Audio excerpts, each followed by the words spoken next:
Hepinize tekrardan merhaba arkadaşlar. Bugün sizinle beraber öksürüğümüzü nasıl geçireceğiz videosu çekeceğim. Hemen başlıyoruz. Malzemelerimiz: bir limon, bir de karabiber. Az bir malzeme var arkadaşlar. Hemen kamerama ayarlayıp geliyorum. Şöyle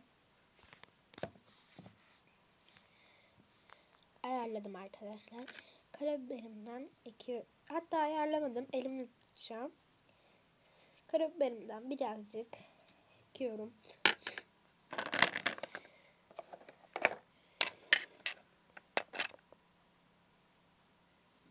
Şöyle arkadaşlar.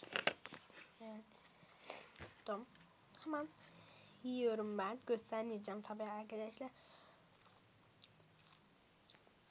Göstereyim ya da.